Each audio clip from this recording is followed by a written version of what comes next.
यहाँ से हमको 12 वोल्ट की डीसी सप्लाई मिलती है। ये मेरा पॉजिटिव सर्किट हो गया जिसके ऊपर 1 नंबर लिखा हुआ है, और ये मेरा निगेटिव पॉइंट हो गया जिसके ऊपर 2 नंबर लिखा हुआ है। यानी अगर मैं 1 नंबर में अपना वायर लगाऊंगा तो वो पॉजिटिव में कनेक्ट होगा, बैटरी का पॉजिटिव हो गया 1 नंबर पॉइंट, और 2 नंबर पॉइंट हो गया बैटरी का निगेटिव।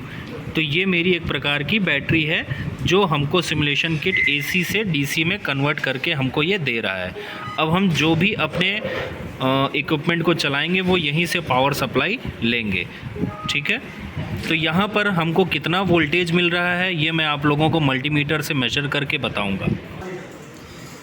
तो वोल्टेज मेजर करने के लिए मैं अपना ब्लैक वाला टर्मिनल कॉम में लगा दूंगा और रेड वाला टर्मिनल वोल्टेज रेजिस्टेंस में लगा दूंगा, और नॉब को मैं वोल्टेज डीसी 20 वोल्टेज डीसी की तरफ सेट कर दूंगा, क्योंकि मुझे पता है वहाँ पर लिखा हुआ था 12 वोल्ट डीसी, ठीक है।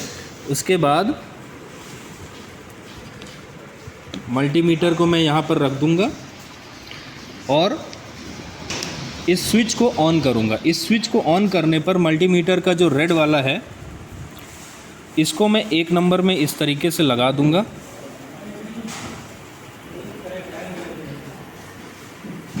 और ब्लैक वाला 2 नंबर पिन में लगा दूंगा। तो मैंने रेड वाला 1 नंबर पिन में लगा दिया है और ब्लैक वाला 2 नंबर पिन में लगा दिया। यहाँ पर आप वोल्टेज देख पा रहे हैं 12.15 वोल्ट, ठीक है। तो ये हमको यहाँ से 12.15 वोल्ट मिल रहा है। अब मैं स्विच को बंद कर देता हूँ और इसको निकाल लेता हूँ। अब यहाँ पर आप देख पा रहे हैं मेरे पास 2 फ़ैन लगे हुए हैं, फ़ैन कह सकते हैं या फिर मोटर कह सकते हैं। इसके यहाँ पर बगल में लिखा हुआ है M1, यानी ये मोटर 1 है और ये मेरा मोटर 2 है। तो M1 जो है, मोटर को चलने के लिए 2 चीज़ें चाहिए।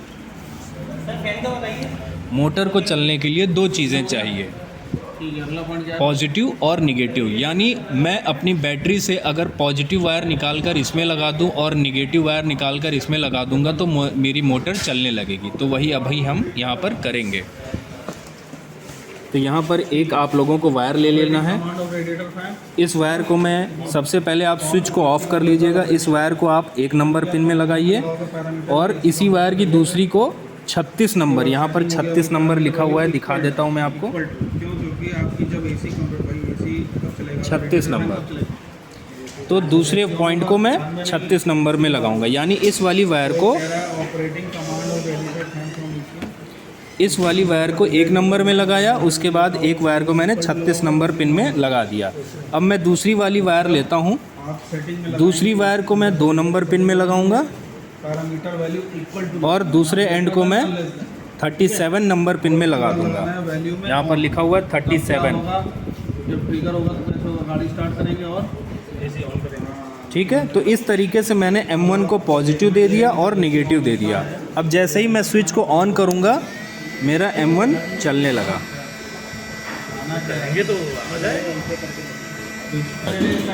अब यदि मुझे दोनों फ़ैन या दोनों मोटर एक ही सप्लाई से अगर मैं कनेक्ट करना चाहूँ तो मैं 2 तरीके से कनेक्ट कर सकता हूँ। पहला है पैरेलल सर्किट, दूसरा है सीरीज़ सर्किट। तो मैं इन दोनों मोटरों को पावर सप्लाई से पैरेलल सर्किट और सीरीज़ सर्किट में लगाकर कनेक्ट करूँगा, ठीक है।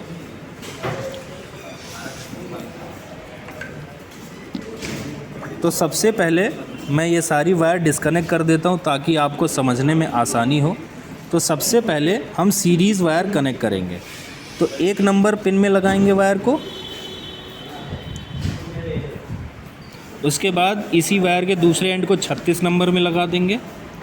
फिर दूसरा वायर हमें लेना है, एक एंड को 37 में लगा देंगे और इसके दूसरे एंड को 38 में लगा देंगे। 38 में लगाने के बाद फिर मैं दूसरी केबल लूँगा, एक केबल को 39 नंबर पिन में लगाऊंगा और इसके दूसरे एंड को मैं 2 नंबर में, यानी बैटरी का जो मेरा 12 वोल्ट था उसके नेगेटिव में कनेक्ट कर दूंगा। तो इस तरीके से अगर आप ये देखेंगे तो यहाँ से मेरा ये पॉजिटिव सप्लाई जा रहा है M1 के पॉजिटिव में, और M1 से निकलकर फिर ये निगेटिव से निकलता है और M2 के पॉजिटिव में चला गया, फिर M2 का निगेटिव निकल के बैटरी के निगेटिव में चला गया। इस तरीके से हमने इन दोनों मोटरों को सीरीज़ कनेक्शन में जोड़ दिया है। सीरीज़ पे अब मैं यहाँ पर स्विच को ऑन करूँगा। याद रखिएगा ये सारे कनेक्शन आप लोगों को स्विच ऑफ करके ही करने हैं, ऑन करके करोगे तो शॉर्ट सर्किट हो सकती है। अब मैं स्विच को ऑन कर रहा हूँ। यहाँ पर आप लोगों को दिख रहा होगा दोनों मोटर मेरे चल रहे हैं। अब मैं इन चलती हुई अवस्था में देखूंगा कि M1 को कितना वोल्टेज मिल रहा है और M2 को कितना वोल्टेज मिल रहा है। इसको मैं स्विच ऑफ कर दूंगा। मल्टीमीटर मेरा पहले से वोल्टेज पे कनेक्टेड है। वोल्टेज चेक करने के लिए मल्टीमीटर का रेड प्रोब आप 36 नंबर पिन में लगा देंगे।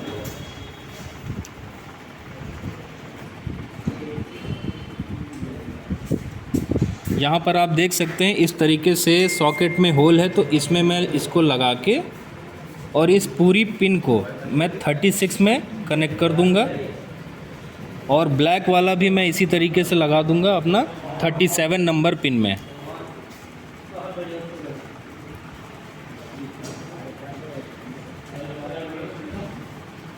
और इसको 37 में लगा दूंगा। हाँ भाई, कंडीशन लगी। लगाने के बाद जब मैं स्विच ऑन करूंगा तो यहाँ पर आप देख सकते हैं कि जो ध्यान दीजिएगा कि कोई भी लूज कनेक्शन ना होने पाए, क्योंकि लूज कनेक्शन होने की वजह से आपका वोल्टेज यहाँ पर गलत दिखाएगा। ट्रिगर एसी ऑन करने पर ट्रिगर हो गया। लूज कनेक्शन होने की वजह से ये वोल्टेज फ्लक्चुएट हो रहा है, तो मैक्सिमम जो मेरा जा रहा है वो 6.35 तक जा रहा है। यानी अभी तक हमने जब M1 को सिंगल जोड़ा था तो वोल्टेज 12 वोल्ट उसको पूरा मिल रहा था, लेकिन जब हमने दो मोटर को सीरीज़ में कनेक्ट कर दिया तो वोल्टेज हमारा डिवाइड हो गया। ठीक है, और एक मोटर 1 को वोल्टेज मिल रहा है 6.35। इसी तरीके से मैं इसको यहाँ से डिस्कनेक्ट करके अगर M2 के नेगेटिव और पॉजिटिव से अपने प्रोब को कनेक्ट करके देखूं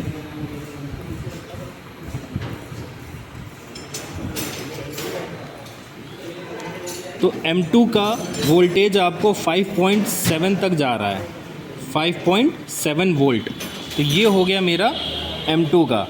मैंने नेगेटिव वाला प्रोब नेगेटिव में M2 के लगा दिया यानी 39 नंबर पिन में, और रेड वाला यानी मल्टीमीटर का पॉजिटिव वाला M2 के पॉजिटिव यानी 38 नंबर पिन में लगा दिया है। तो ये M2 का हमारा वोल्टेज दिखा रहा है, तो दोनों का वोल्टेज यहाँ पर कम हो गया। ठीक है, तो इस तरीके से हमको वोल्टेज नापना है। वोल्टेज नापने के लिए लिख लीजिएगा आप लोग एक पॉइंट, वोल्टेज नापने के लिए मल्टीमीटर पावर सोर्स के पैरेलल में कनेक्ट होना चाहिए। समझ में आ गई बात? वोल्टेज नापने के लिए मल्टीमीटर पावर सोर्स के पैरेलल में कनेक्ट करना है। ये पॉइंट आप लोग नोट कर लीजिए। अब सेम चीज़ को मैं अब इस सर्किट को पैरेलल में कन्वर्ट करूँगा। अब पैरेलल में कन्वर्ट करने पर कैसे होगा ये देखते हैं हम। पहले तो आपको ये सारी वायरों को डिस्कनेक्ट कर लेना है आराम से। स्विच को ऑफ़ करके ये सारी वायर्स को आप डिस्कनेक्ट कर लीजिए। डिस्कनेक्ट करने के बाद सबसे पहले एक वायर लीजिए पैरेलल सर्किट बनाने के लिए और उसको 1 नंबर पिन में लगा दीजिए, और उसी वायर का दूसरा एंड 36 नंबर में लगा दीजिए। फिर दूसरी वायर लीजिए और पॉइंट नंबर 2 को पॉइंट नंबर 37 से लगा दीजिए। ये हमने 1 नंबर को 36 नंबर से लगा दिया M1 के पॉजिटिव से, और पॉइंट नंबर 2 यानी बैटरी का निगेटिव को हमने M2 के निगेटिव से लगा दिया यानी पॉइंट नंबर 37। अब मैं दूसरा केबल ले रहा हूँ। M2 को भी पॉजिटिव और निगेटिव देना है पैरेलल सर्किट बनाने के लिए, तो दूसरी वायर लेकर मैं 36 नंबर पिन में लगा दूँ। 36 नंबर के साइड में इस तरीके से लगा देना है, और इसी केबल का दूसरा एंड लेकर 38 को दे दिया मैंने, यानी M1 के पॉजिटिव को हमने M2 के पॉजिटिव से जोड़ दिया। फिर दूसरी केबल लेनी है।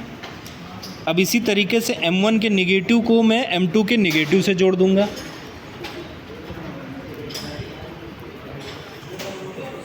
M1 के निगेटिव को मैं M2 के निगेटिव से जोड़ दूंगा। पैरेलल सर्किट में क्या होता है कि जितने भी इलेक्ट्रिकल लोड होते हैं उनको अलग से नेगेटिव और अलग से पॉजिटिव दिया जाता है। ठीक है, तो हमने क्या किया, सबसे पहले M1 को पॉजिटिव दिया, M2 को नेगेटिव दिया, सॉरी M1 को पॉजिटिव दिया और M1 को नेगेटिव दिया। उसी तरीके से M2 को यहीं से हमने पॉजिटिव दे दिया और M2 को यहीं से हमने नेगेटिव दे दिया। तो अगर मैं इस कंडीशन में पैरेलल सर्किट बनाकर मैं अगर स्विच को ऑन करूँगा तो फ़ैन की स्पीड बहुत तेज़ होगी। ठीक है, क्योंकि पैरेलल में सभी इलेक्ट्रिकल लोड को बराबर बराबर वोल्टेज मिलता है। अब अगर इस कंडीशन में अगर आप वोल्टेज को मेज़र करेंगे तो मैं मेज़र करके दिखा देता हूँ आपको। M1 का वोल्टेज मैं सबसे पहले मेज़र कर रहा हूँ। वोल्टेज मेज़र करने के लिए पॉजिटिव वाला 36 नंबर पिन में इस तरीके से लगा देंगे और नेगेटिव वाला 37 में लगा देंगे।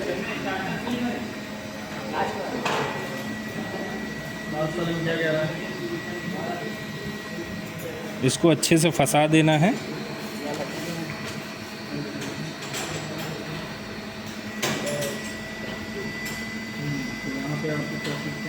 ये तुम्हें मिलेगा ही नहीं, इसमें नहीं, डेटा लिस्ट में तुम्हें मिलेगा ही नहीं। अब एक काम करो, DTC और स्नैपशॉट दोनों चीज़ें एक साथ करो और देखो कितना समय कर पा रहा हो। 5 मिनट टाइम लगाओ टैबलेट। अब यहाँ पर M1 का वोल्टेज मैंने मेज़र किया है। M1 का जो वोल्टेज है वो 12.03 दिखा रहा है, आप मल्टीमीटर में ऊपर देख सकते हैं। M1 का वोल्टेज है 12.03, यानी पैरेलल में M1 का वोल्टेज बढ़ गया जिसकी वजह से M1 की स्पीड बढ़ गई। अब मैं M2 का वोल्टेज नाप लेता हूँ। M2 का जो वोल्टेज है मेरा, M2 में भी मैंने रेड वाली प्रोब M2 के पॉजिटिव और नेगेटिव वाली M2 के नेगेटिव में लगा दिया। यहाँ पर वोल्टेज आप देख सकते हैं 11.94 मिल रहा है, यानी दोनों को बराबर बराबर वोल्टेज जितना उनको चाहिए उतना मिल रहा है। इसीलिए हमको पैरेलल में दोनों चीज़ों को हमें बराबर यानी पूरा वोल्टेज मिलता है। ठीक है, ये अभी हम लोगों ने देखा कि वोल्टेज पैरेलल और सीरीज़ सर्किट में कैसे नापना है और पैरेलल और सीरीज़ सर्किट कैसे बनानी है। अब मैं आप लोगों को करंट मेजर करके बताऊंगा। करंट मेजर करने के लिए सबसे पहले हम एक सर्किट बना लेते हैं। एक नंबर को 36 नंबर से जोड़ देंगे, यानी M1 को हमने पॉजिटिव सप्लाई दे दी। मैं कलर ऑफ वायर चेंज कर देता हूँ, ब्लैक वाली मैं नेगेटिव बना लेता हूँ। तो 2 नंबर में सबसे पहले लगाऊंगा ब्लैक वाली वायर को 2 नंबर में और 37 नंबर, यानी ये मैंने इसको नेगेटिव से जोड़ दिया है। फिर रेड वाली वायर लेकर पॉजिटिव में बैटरी के पॉजिटिव से लगा दिया और ये M1 के पॉजिटिव में जोड़ दिया। अब मैं अगर स्विच को ऑन करूंगा तो ये मेरा जो है चलने लगा। स्विच को ऑफ़ कर देता हूँ। एक पॉइंट आप लोग नोट कर लीजिए कि करंट नापने के लिए मल्टीमीटर को सीरीज़ में जोड़ना होता है। करंट नापने के लिए मल्टीमीटर को सर्किट के सीरीज़ में जोड़ना होता है। ठीक है, नोट कर लीजिए, इंपॉर्टेंट पॉइंट है। करंट नापने के लिए मल्टीमीटर को सर्किट के सीरीज़ में जोड़ना है। अब करंट नापने के लिए सबसे पहले हम यहाँ पर सेटिंग कर लेते हैं। तो मैं इसको 10A की तरफ सेट कर दिया। सबसे पहले 10A DC और रेड वाली प्रोब निकाल के 10A सॉकेट में लगा लेना। ये भी एक पॉइंट नोट कर लेना कि करंट नापने के लिए मल्टीमीटर का रेड वाला वायर 10A सॉकेट में लगाया जाता है।